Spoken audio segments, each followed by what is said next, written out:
Hello, maadjong hapon. So, back to making mga short videos. Kaya nagibingaw ko video. So, mo matagbo na ako kada hapon. Nice ni siya. Murag kanan rakas lang forma pero nice siya dahon. Kung itanawon jud mo ang detail sa dahon. Very nice. O sinaw-sinaw. Wait. Pasensya na kung phone kaya dito magpuli siya yung makadun. O, see? Very nice. Unya kani siya ang akong files na lazy siya pero wa dun siya musaha. Ano sa ako man musaha? 5 years na ni namo. Oh, 6 na 5 years. Oh, thank you sa nag-alaga ani. So mo tagbo na ako every hapon. Nadyo din ako ibutang diri sa open dun sa pultahan kay para ma-refresh akong pananaw. Nga gwapa kay sila. Dugay na jud ko wa ka video. Atong i-check ha. Gwapa kayong dahon o wala ko nihilab tinya. Kuan tip para di siya malata is tagsa ra siya bubuan. Bubuan na ni nako once a week niya. Karon ano sa ko das gabubo last week mga Friday. So mag Wednesday naman pud ugma. Pero basa pa. Akong i-check kung basa pa bang ilawom. Kay aron di siya layot, di siya malata. Gwapa kay sila. Oh, see? Kani. Pero di na dyan ko ka lugar po pang hinlo sa bay inig abot. Kani po doon. Doon dyan sila. And then, ang akong mga kuan dala po bago na po siya dahon very good jud ni si Zaoy kay always jud ni siya kuan ako na ning gisuksukan na magbasura medyo nubo pa ako na ni siyang ikat pohon ug naanatog koy tambok nga yuta and then kani may ani dilis sa angay nga sighag bukbo kay malata. Tagsara ko magbubuan ni once a week or maybe twice kung init kaayo. Karon mag-iwan kayo init so. Nice kayong dahon oh. So maka-relax tan-aw ng mga tanom pero among natad is very sagbot.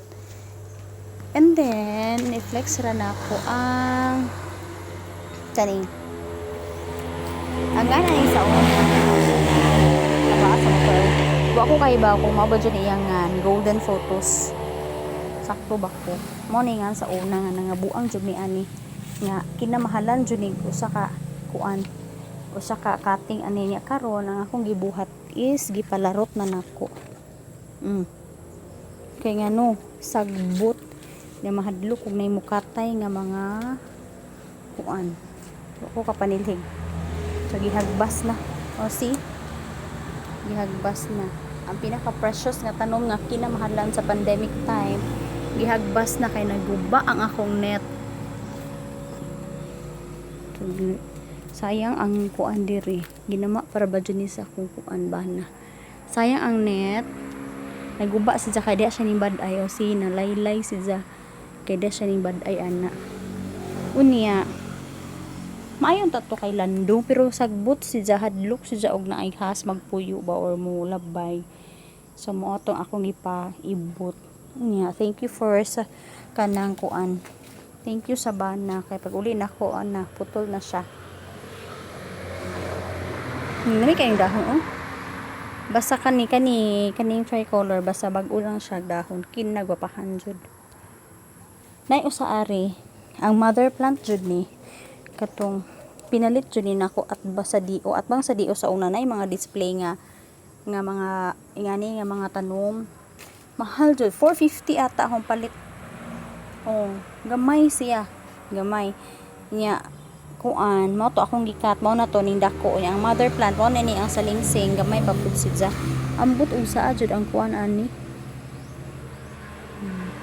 gamay pa siya ulo sayang mo gitumban sa manok Nya kani siya mga kuan na ni siya, ordinaryo ra siya tan-awon pero gwapa siya kung dili maintan. O si gwapa siya. Mga ordinaryo nga tanom pero gwapa siya basta di maintan. Kasi ni silhigan ro. Nya kani gwapa po ni siya basta magtapok. Nya karipod pinalit pud nako sa DO sa una. 450 pud siguro. More 450 pud ni. Basta kita ko tanom sa una mo ko and then ako ko ipakita ninyo kani rare siya nga kuan. Rare siya nga dahon. Hait-hait murag tilas. Pero imo siya tan-awon gwapa siya Dito ni gikan ni mama. And see, look at this. Tanawa ra doy, Julius. Ang akong gibit-bit nga katong kamatyonon na katong kuan. This is from Kalape sa kusina di Hardin. Ako ning gibit-bit. Na ako jud ning gitaguan diri para di ko anon sa manok ko ning salingsing na. And kani this ato nako ni kinitaan ra pud nako ni dito sa atbang sa kong room dito sa Bumbil dapit na ani ilawom. Yan, namatay na siya. Ako yung gisave. Nanay, salingsing na po siya. Diba? So, barato. Kay, manghinlo sa ta. Manilig tagamay. Napay time, lamdag pa. Okay. So, madyong hapon.